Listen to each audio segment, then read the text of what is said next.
কাকে তুমি পিছুটান বলো যে প্রত্যেক দিন তোমার জন্য বাঁচে,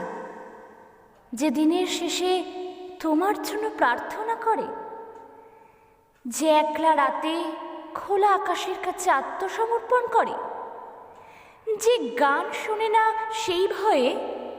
পাছের গানের কথাগুলো তাকে দুর্বল করে দেয়, যে ঝোড়ো হাওয়াকে কাল্পনিক বার্তাবাহক করতে চায়, যে জানে সব কিছু নিদারুণ কঠিন, তবুও আবারও একবার আঁকড়ে ধরতে চায়, থাকে পিছুটান বলো? এরা পিছুটান নয়, এরা গল্প, যাদের সত্যি করতে হয়, যাদের আলতো করে আগলাতে হয়।